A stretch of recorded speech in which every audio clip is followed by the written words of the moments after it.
The flag was heavy in Daniel's hands. Its crisp folds a cruel reminder of a sacrifice he couldn't yet comprehend. His son, Caleb, was gone at 22 years old.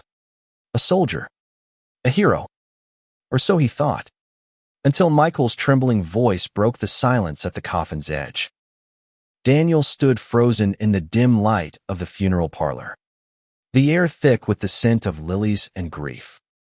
The small town of Willow Creek, nestled in the rolling hills of upstate New York, had turned out to honor Caleb. Neighbors, old teachers, and fellow soldiers filled the pews, their faces a blur of sympathy and pride.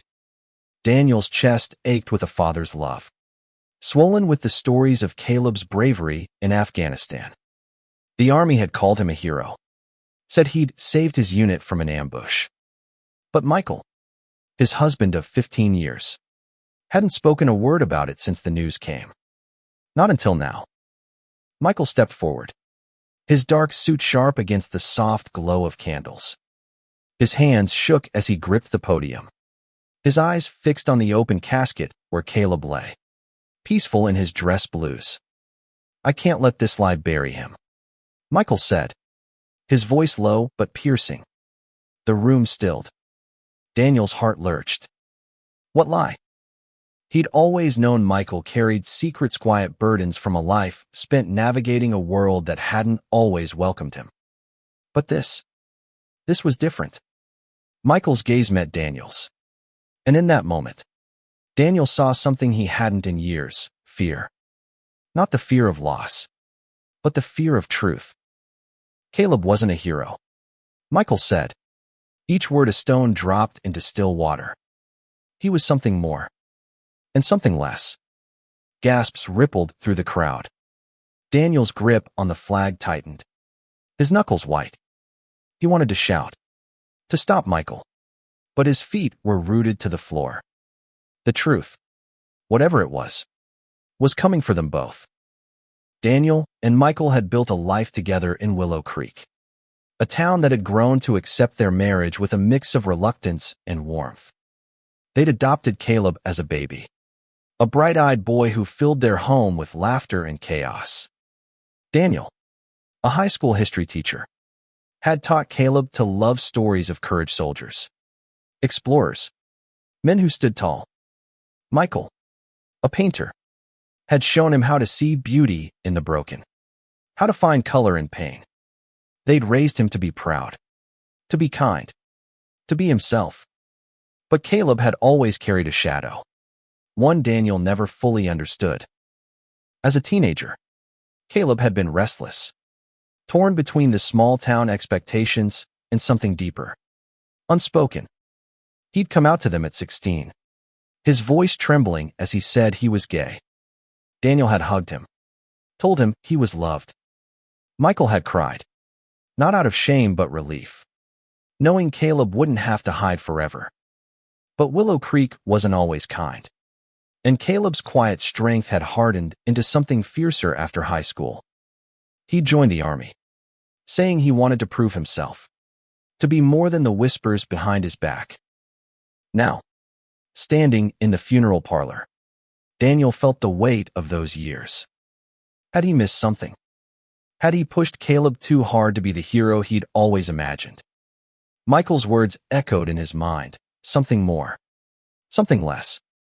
What did that mean? The room was watching, waiting. But Michael's eyes were only on Daniel. He loved someone, Michael said, his voice breaking. Someone he couldn't save. And it changed him. Daniel's breath caught. Caleb had never mentioned anyone. No letters. No calls about a partner. But Michael knew. How? The story Michael began to tell wasn't the one Daniel had heard from the army. It wasn't about a firefight or a selfless act. It was about a young man named Sam, another soldier, who'd been Caleb's everything. A secret love, hidden from the world, that had burned bright in the chaos of war. And it was about a choice Caleb made, one that saved lives but cost him his own. Not a hero's choice, Michael said, but a human one. Daniel's knees buckled, He sank into a chair, the flag slipping to the floor. The room was a haze of murmurs. But all he could see was Caleb's face, so still in the coffin. He'd thought he knew his son. He'd thought he'd raised a hero. But Michael's truth was unraveling everything. As Michael spoke, the story of Caleb and Sam unfolded like a wound reopening. They'd met during basic training. Two young men drawn together in a world that demanded conformity. Sam was brash, quick with a laugh, while Caleb was steady, thoughtful. Their love had grown in stolen moments letters tucked into gear, glances across the barracks. But the army wasn't a place for openness. Not then. They'd kept it hidden, even from Daniel and Michael. In Afghanistan, their unit had been stationed at a remote outpost, a place where survival meant trust. Caleb and Sam had each other's backs, but war didn't care about love. Michael's voice grew softer as he described the night. Everything changed. An ambush, a split-second decision, and a truth the army had buried under medals and folded flags. Daniel listened, his heart splintering. He wanted to hate Michael for shattering the image of Caleb he'd clung to. But he couldn't. Because Michael's words weren't just about loss, they were about love. About the courage it took to live honestly in a world that often refused to see you. Daniel reached for Michael's hand, their fingers intertwining. And for the first time since Caleb's death, he felt the weight of their shared grief. The funeral parlor was silent now, the mourners caught in the rawness of Michael's story. Daniel looked at Caleb, his son, and saw him anew not as a hero, not as a soldier, but as a man who'd loved fiercely and paid the ultimate price. The truth was painful, but it was real. And in that moment, Daniel knew they'd carry it together. He and Michael, for the rest of their lives. The funeral ended in a blur of handshakes and whispered condolences. But Daniel couldn't shake the echo of Michael's words. They lingered like a bruise, tender and unyielding. He and Michael drove home in silence, the flag resting on the back seat like a passenger neither acknowledged. Their house, a modest craftsman on the edge of Willow Creek, felt hollow without Caleb's laughter. Daniel sat at the kitchen table, staring at a photo of Caleb at 16 grinning, his arms slung around Michael's shoulders, paint smudged on his cheek from one of their art sessions. Michael stood at the sink, washing dishes with a mechanical precision, as if movement could keep the grief at bay. "Why didn't you tell me sooner?" Daniel finally asked, his voice rough. "About Sam. About whatever happened over there." Michael's hands stilled, a plate dripping water onto the counter. "I didn't know how," he said, not turning around. "Caleb asked me to keep it quiet.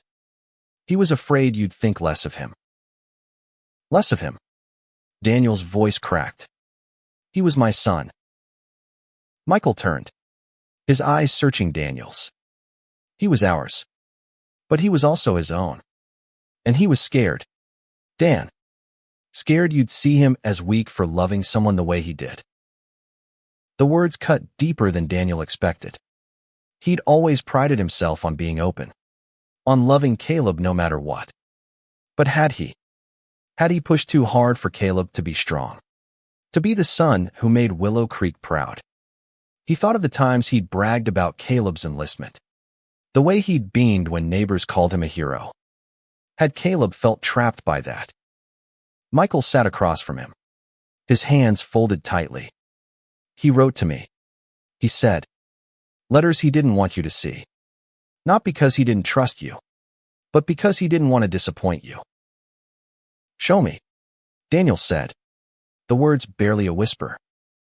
Michael hesitated, then rose and disappeared into their bedroom. He returned with a small bundle of envelopes, tied with a piece of twine. The paper was worn, stained with dust and time. Daniel's fingers trembled as he opened the first one. "Dad," Caleb's handwriting began. "I don't know how to tell you this, so I'm telling Michael instead. There's someone here who makes this place bearable. His name's Sam. He's not like anyone I've ever met. Daniel read on. Each letter a window into a Caleb he hadn't known. The boy who'd loved superheroes and baseball had grown into a man who loved fiercely, who found solace in Sam's laughter amidst the chaos of war. The letters spoke of quiet moments sharing rations under starlit skies, whispering dreams of a life after the army. But they also spoke of fear, of hiding, of the weight of a secret that could cost them everything. He wanted to tell you, Michael said softly, but he thought you'd want him to be bigger than that, bigger than love. Daniel's throat tightened. He'd never meant to make Caleb feel small. But the medals, the stories, the pride they built a cage around his son's heart. He thought of the flag in the car, the Army's version of Caleb's story, a hero who'd saved his unit. But the letters told a different truth. Caleb and Sam had been on patrol when the ambush hit. Their unit was pinned down, outnumbered, and outgunned. The official report said Caleb had drawn fire, giving his team time to retreat. But the letters revealed more. Sam had been wounded, bleeding out in the dirt. Caleb had refused to leave him, even when the order came to fall back. He'd carried Sam, dragging him towards safety, until a bullet found him instead. It wasn't a grand gesture of heroism. It was a desperate act of love. Caleb had chosen Sam over survival, over the mission, over everything. And the Army had spun it into a story that fit their narrative, burying the truth under a folded flag. Daniel's hands shook as he set the letters down. Why didn't they tell us about Sam? He asked, his voice raw. Why didn't they say he was with Caleb? Michael's jaw tightened. Because they didn't know? Or they didn't want to? The Army doesn't exactly hand out medals for love stories.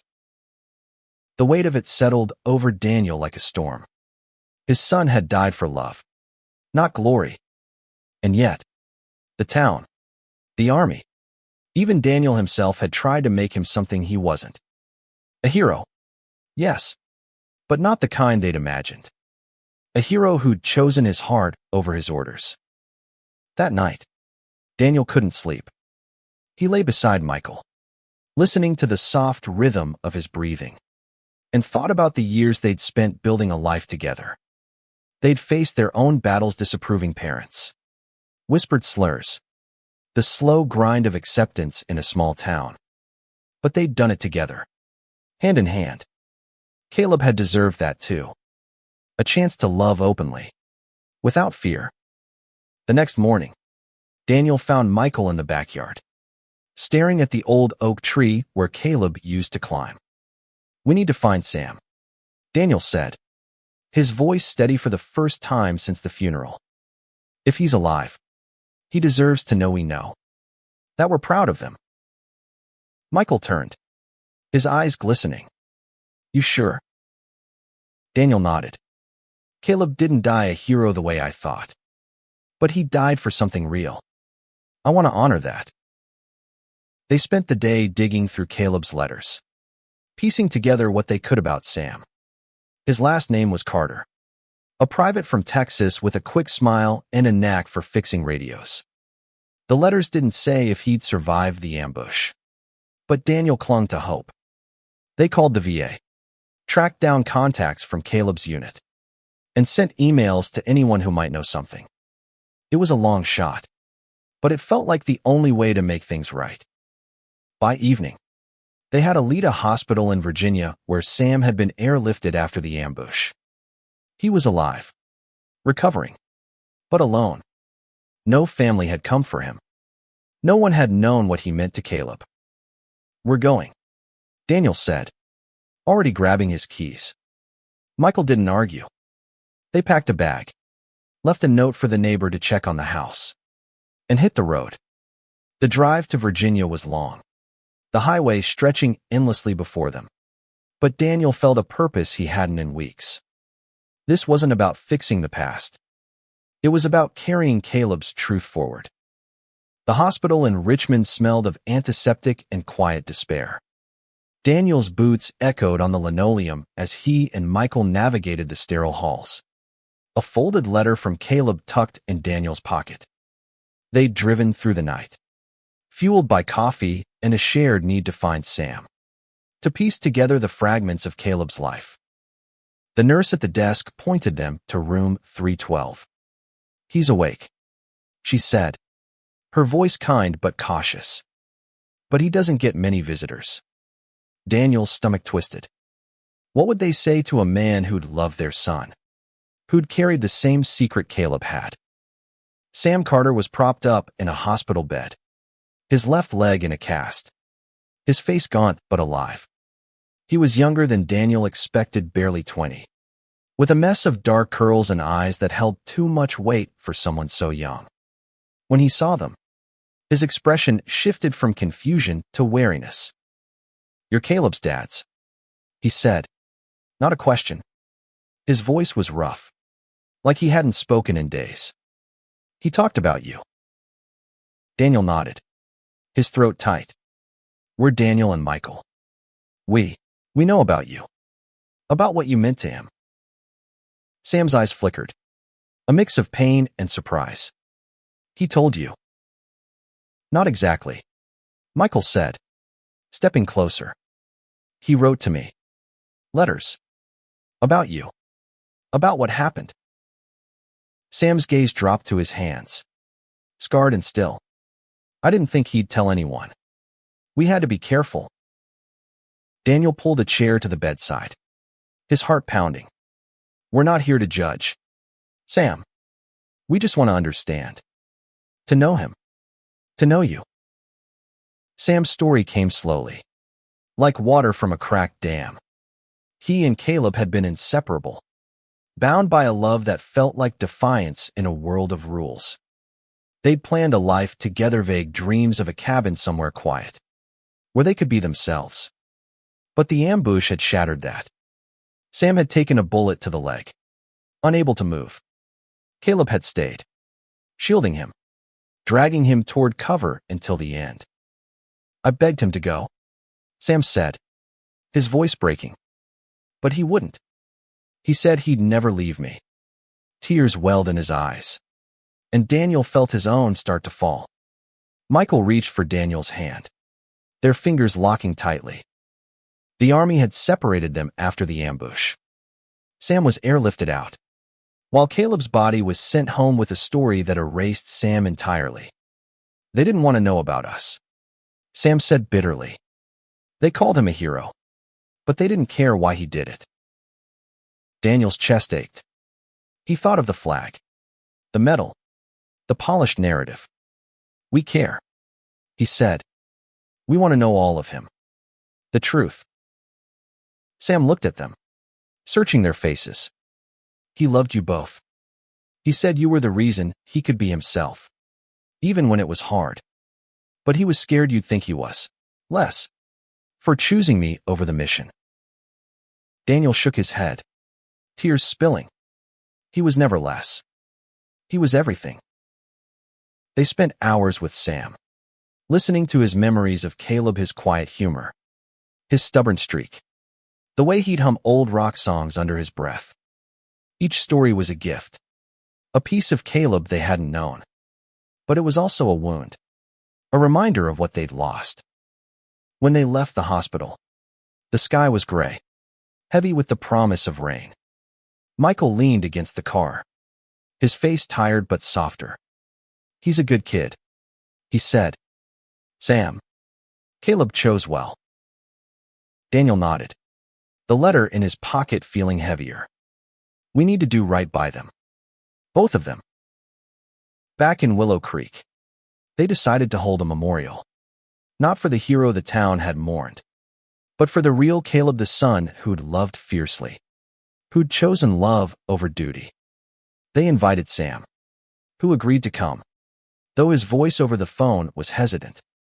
"I don't know if I belong there," he said. "You do," Daniel insisted. "You were his family too." Planning the memorial was a quiet rebellion against the town's expectations. They chose a clearing by the river, a place Caleb had loved as a kid. Michael painted a small sign for the event. Simple but heartfelt, for Caleb, who loved and lived true. Daniel reached out to Caleb's old friends, his teachers, even the soldiers from his unit who'd known the truth. Some hesitated, wary of the small-town gossip, but others promised to come. The day of the memorial was crisp, the air sharp with autumn. Sam arrived, leaning on a crutch, his eyes scanning the crowd nervously. Daniel and Michael stood beside him, their presence a quiet shield. The townsfolk gathered, some curious, some skeptical, but all there for Caleb. Michael spoke first, his voice steady now. Caleb was our son, but he was also his own man. He loved someone, a man that loved to find him more than any medal ever could. He gestured to Sam, who stepped forward, his hands shaking. "I'm not good at this," Sam began, his voice barely above a whisper. "But Caleb was. He was my home. He saved me. Not just that day, but every day we were together. I wish I could have saved him too." The crowd was silent, some faces softening, others unreadable. Daniel felt a surge of pride, not the kind he'd felt when Caleb enlisted, but something deeper, truer. This was Caleb's legacy, not in a flag or a story, but in the love he'd left behind. As the memorial ended, a few townsfolk approached Sam, offering quiet words of support. It wasn't perfect, but it was a start. Daniel and Michael stood by the river, watching the water catch the fading light. "We did right by him," Michael said, his hand finding Daniel's. "We're not done," Daniel replied. "There's more to do. For Caleb. For Sam. For kids like them." The weeks after the memorial were a quiet reckoning. Daniel and Michael settled into a new rhythm, one shaped by grief but also purpose. Sam stayed in Willow Creek, renting a small apartment above the hardware store. He was healing, physically and otherwise, and Daniel found himself checking on him daily, bringing coffee or leftovers, as if caring for Sam was a way to hold on to Caleb. One evening, over a shared pizza in Sam's cramped living room, Daniel asked, "What do you want to do now, after you heal?" Sam's eyes drifted to a photo of him and Caleb, taped to the fridge. "I don't know," he said. "Caleb had all these plants, a house, a dog, a life. I feel like I owe him to keep going, but it's hard without him." Daniel understood. The hole Caleb left was vast, but Sam's presence filled a corner of it. They began to include him in their live Sunday dinners, trips to the farmer's market, quiet evenings watching old movies. Sam's laughter, so like Caleb's, was both a balm and a blade. But Willow Creek wasn't always kind. Whispers followed Sam, and Daniel overheard them at the diner, the post office, the school where he taught, Caleb's boyfriend, the one he died for. Some said it with pity, others with judgment. Daniel's temper flared, but Michael urged him to stay calm. "They'll come around," he said, "or they won't. But we keep going for Caleb." Daniel wasn't so sure. He saw the way Sam flinched at certain looks, the way he kept his head down in town. It reminded him of Caleb at 16, navigating the same small-town scrutiny. Daniel had thought things had changed, that Willow Creek had grown. But acceptance was fragile, easily cracked by truth. One morning, Daniel found a letter slipped under their door, anonymously typed. Its words sharp. "You're disrespecting Caleb's memory. Heroes don't die for that." Michael read it and tossed it in the trash. "Cowards," he muttered. But Daniel couldn't let it go. The letter felt personal, a challenge to the life they'd built, to the son they'd raised. He started noticing other things: graffiti on the school's back wall, slurs scrawled in haste, a cold shoulder from a colleague who'd once been friendly. It wasn't everyone, but it was enough to sting. Daniel wanted to fight back. to shout Caleb's truth louder. But Michael had another idea. "Let's do something bigger," Michael said one night, sketching in his notebook. "A place for kids like Caleb and Sam. Somewhere they can be themselves without fear." It was a dream they'd talked about years ago, when Caleb first came out a community center. A safe haven. They'd let it fade, thinking Caleb didn't need it. Now, it felt like a promise they had to keep. They started small, meeting with local activists, researching grants, talking to Sam about what he'd needed growing up in Texas. Sam was hesitant at first, still raw from loss, but he came alive when they talked about the center. "Caleb would have loved this," he said, a spark in his eyes. He always wanted to help people feel seen. The idea grew, taking shape in late-night planning sessions. They called it Caleb's Place, a name that felt right. It would be a space for queer youth, for anyone who felt like they didn't belong. Art classes, support groups, a library of stories like Caleb's and Sam's. Daniel threw himself into it, channeling his grief into something tangible.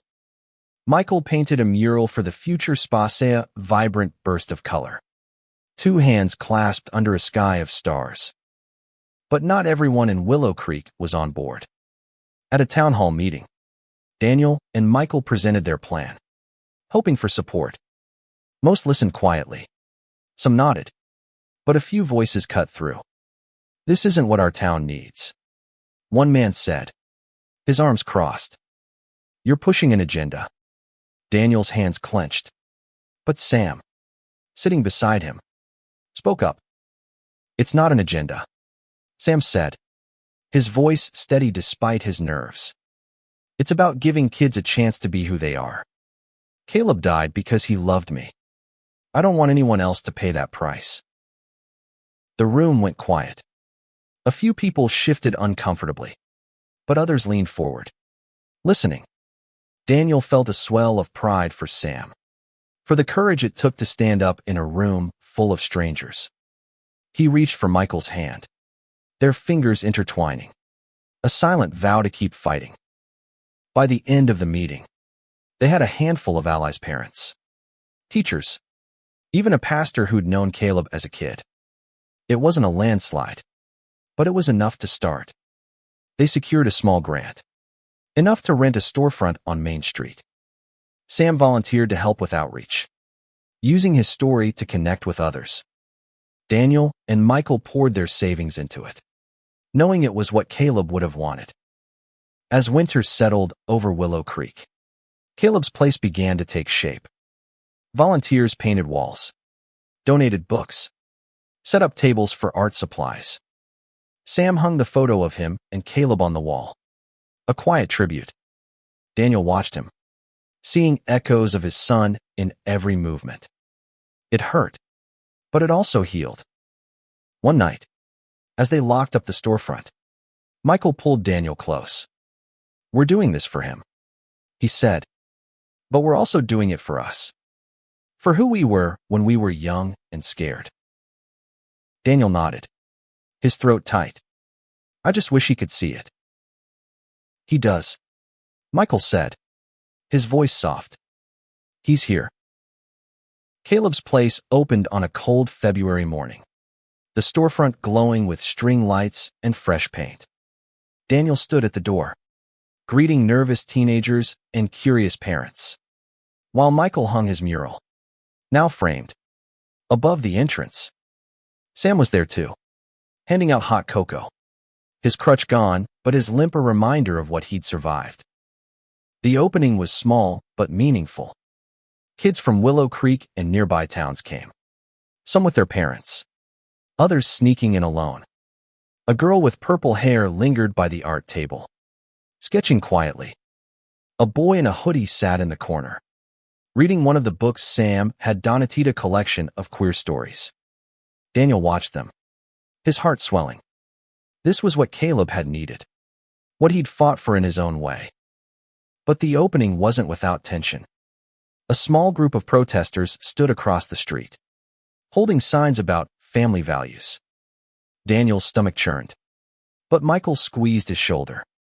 Focus on the kids, he said. They're why we're here. Sam led the first art workshop, teaching a handful of teens how to mix colors the way Michael had taught Caleb. His hand shook at first, but his voice grew steadier as he talked about Caleb's love for painting, how it had been his escape. The kids listened, rapt, and Daniel saw something shift and saw a sense of purpose, a way to carry Caleb forward.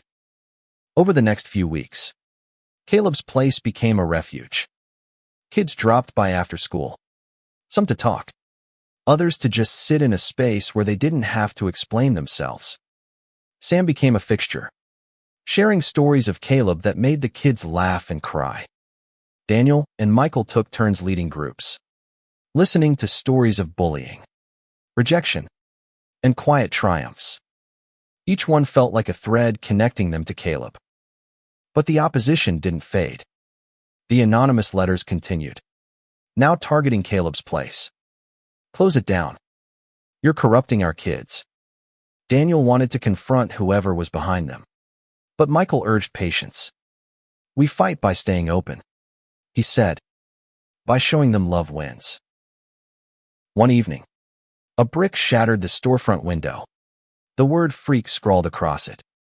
Daniel's anger boiled over. He called the police, but the officer who arrived was dismissive, calling it just kids messing around. Sam cleaned up the glass in silence, his face pale. Daniel wanted to scream, to demand justice, but Michael pulled him aside. We can't stop now, Michael said. This is what Caleb faced. This is what Sam faces. We keep going. They repaired the window, and Sam painted a new sign, Love is Stronger. The kids helped, adding their own designs, rainbows, stars, names of people they loved. It became a symbol, not just of Caleb's place, but of the fight they were all in together. Daniel started speaking at local schools, sharing Caleb's story, not the Army's version, but the real one. He talked about love, about courage, about the cost of hiding who you are. Some teachers welcomed him. Others turned him away. But the kids who heard him came to Caleb's place, their eyes bright with questions and hope. Sam began to open up too, sharing more of his and Caleb's story. He told Daniel and Michael about the nights they'd spent planning their future, how Caleb had wanted to teach kids like them to be brave. He'd be proud of this, Sam said one night, his voice soft. He'd be proud of you. Daniel's eyes stung. We're proud of you too, Sam. Your family. The words settled over them, heavy and true.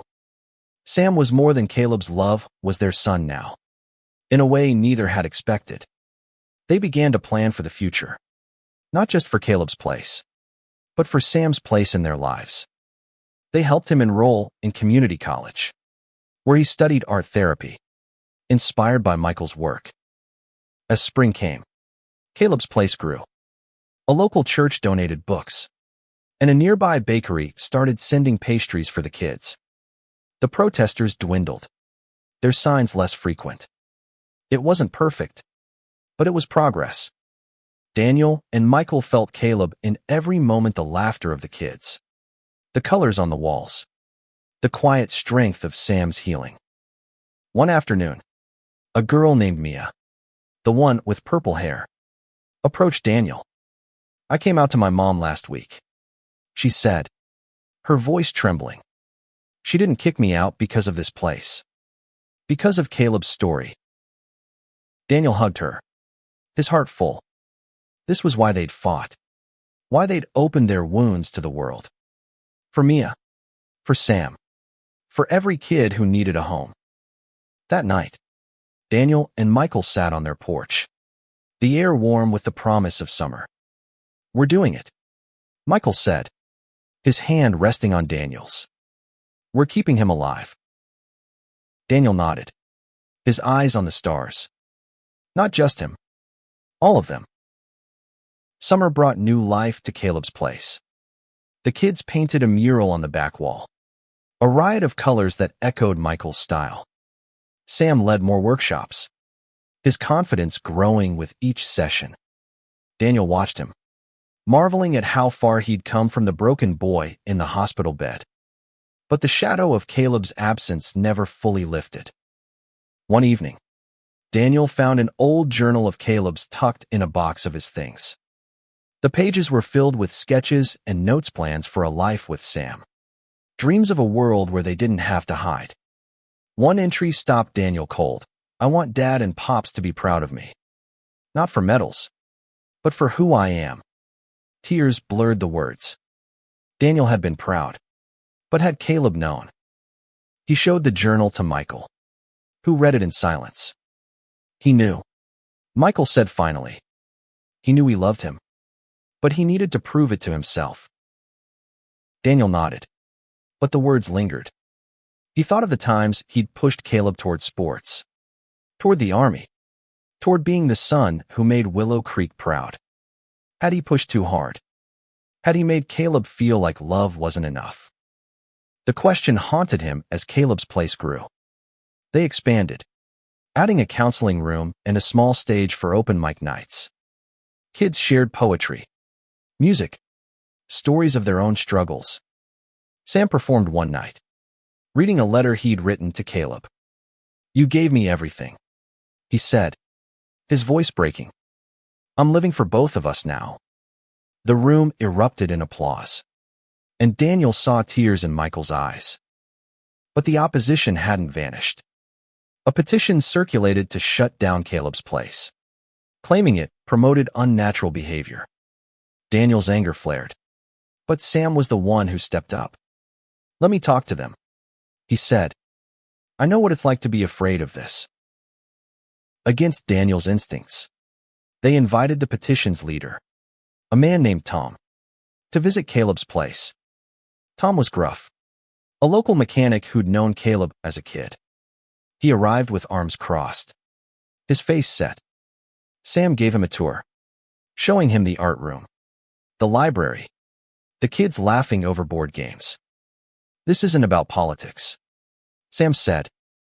It's about giving kids a place to breathe. Tom didn't say much, but he listened. As he left, he muttered, I didn't know it was like this. It wasn't a victory, but it was a crack in the wall.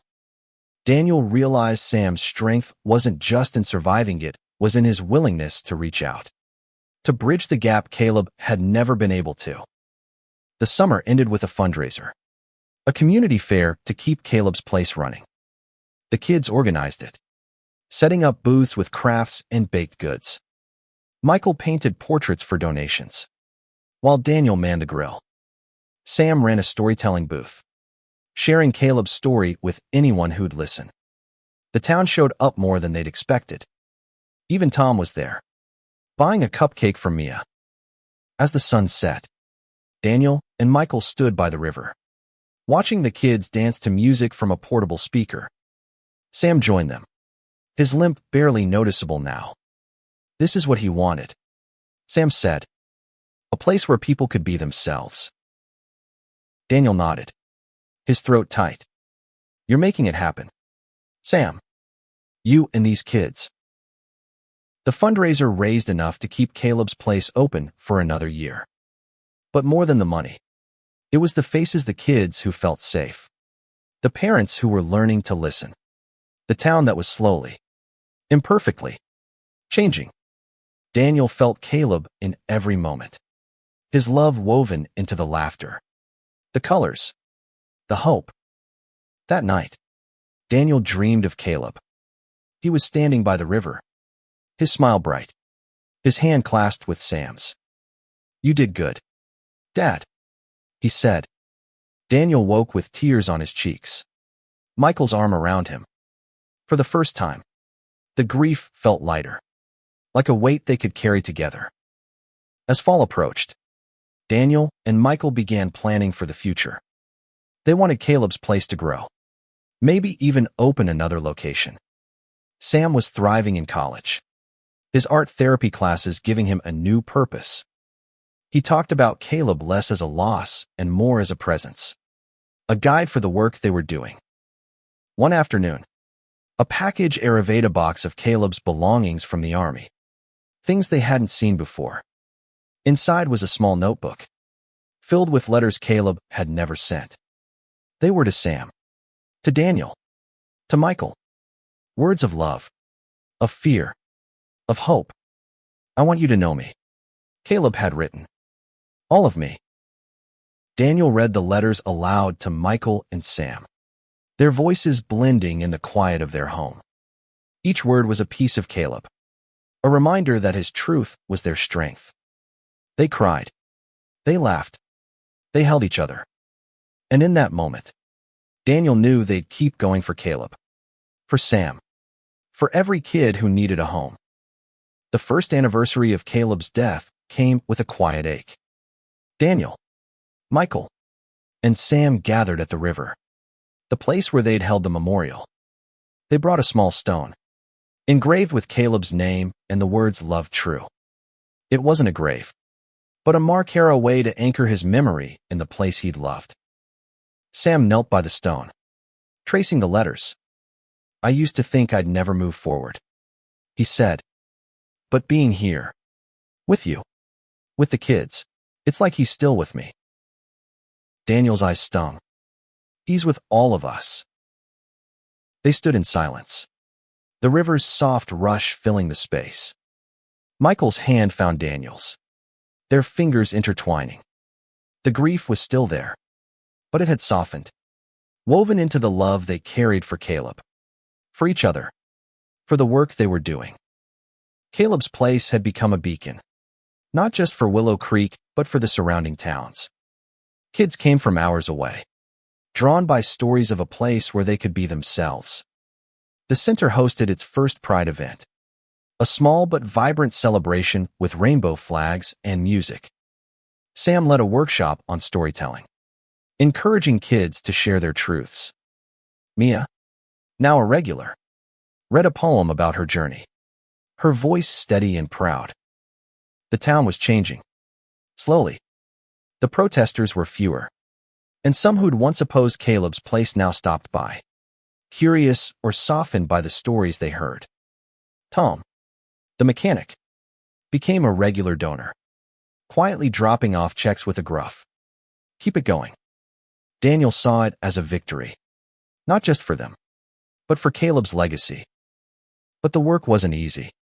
Funding was a constant struggle, and the letters still came, though less frequently. Daniel and Michael leaned on each other, their marriage a steady anchor. Sam became their partner in the fight, his resilience a reminder of what Caleb had loved in him. One evening, Daniel found a letter in Caleb's notebook that he hadn't read before. It was addressed to both of them. "Dad, Pops, if I don't make it back, don't let them make me something I'm not. I'm not a hero. I'm just me. And I love Sam. I want you to know that." Daniel read it to Michael, his voice breaking. They sat together, the weight of Caleb's words settling over them. "We're doing what he asked," Michael said. "We're telling his truth." Daniel nodded, but he felt a new resolve. Caleb's story wasn't just theirs to carry, it was for the world. They decided to write a book, a collection of Caleb's letters and Sam's memories, woven with their own journey. Sam agreed, eager to share Caleb's love with others. They worked late into the nights, pouring their hearts into the pages. The book, titled Love True, Caleb's Story, was a labor of love. It wasn't just about Caleb's death, but his life, his laughter, his art, his courage to love in a world that didn't always make it easy. They included Sam's story too, his survival, his healing, his fight to carry on. And they wrote about Caleb's place, the kids who found a home there, the community that was learning to listen. When the book was published, it was small at first, sold at local bookstores and online. But it found its way to kids like Miah, to parents like Daniel and Michael, to soldiers who'd hidden their own truths. Letters poured in, not the hateful kind, but ones filled with gratitude. A teen from Ohio wrote, Caleb's story made me feel like I could be myself. A mother from Texas said, I understand my son better now. Daniel and Michael read each letter, their hearts full. Sam framed one and hung it at Caleb's place, next to the photo of him and Caleb. This is what he wanted, Sam said, for people to see him, to see us. The book's success brought attention to Caleb's place. A national organization offered a grant, enough to expand the center and hire a counselor. Sam took on a bigger role, training to lead therapy groups. Daniel and Michael watched him grow, their pride tinged with the ache of Caleb's absence. One night, as they closed up the center, Daniel looked at the mural, the hands clasped under stars. We're doing it, aren't we? He said.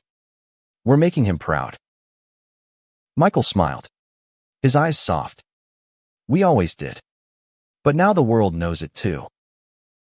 2 years after Caleb's death, Willow Creek felt different. Caleb's place was a cornerstone, its doors open to anyone who needed them. The mural on the wall had become a local landmark, a symbol of love and resilience. Daniel, Michael, and Sam stood together at its heart, their lives intertwined with the kids they served. The book had spread Caleb's story far beyond Willow Creek. Schools invited Daniel to speak, sharing Caleb's truth with students who needed to hear it. Michael's art was featured in galleries, each piece a tribute to their son. Sam graduated from college, his degree in art therapy a step toward a future Caleb had dreamed for him. He led groups at Caleb's place, helping kids navigate their own journeys. But the true victory was in the small moments. Mia's mother joined a support group for parents, learning to embrace her daughter.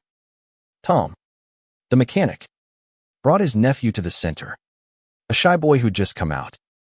The letters of hate had stopped, replaced by stories of hope. Willow Creek wasn't perfect, but it was trying. One spring morning, Daniel, Michael, and Sam returned to the river, to the stone they'd placed for Caleb.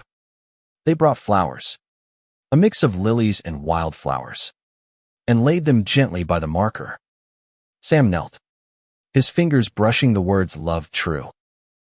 He'd be proud of you, Daniel said, his voice soft. Of all of us. Sam smiled, tears in his eyes. I hope so. I feel him here. You know. Michael nodded, his arm around Daniel. He's in every kid we help, every story we tell. They stood together, the river flowing past, carrying their grief and their love. Caleb's death had broken them, but his truth had rebuilt them. They'd fought for him, for Sam, for every kid who needed a place to belong. And in that fight, they'd found a purpose that carried them forward. The sun rose higher, casting light on the stone. Daniel thought of Caleb's letters, his laughter, his love for Sam. He thought of the flag, once a symbol of a lie, now a reminder of the truth they'd uncovered. Caleb wasn't a hero in the way the world had wanted. He was something better, a man who'd loved fiercely, who'd chosen his heart over everything. As they walked back to Caleb's place, Daniel felt a quiet peace. The grief would always be there, but so would the love. They'd built something lasting, something true. And in every kid who walked through those doors, in every story shared, Caleb lived on. They reached the center, where a group of kids was already gathering, their laughter spilling into the street. Sam opened the door, and Daniel and Michael followed, their hands clasped. This was their home now, their fight, their legacy. For Caleb, for Sam, for all of them. And as the door closed behind them, Daniel whispered, "We did it. Son, we told your truth.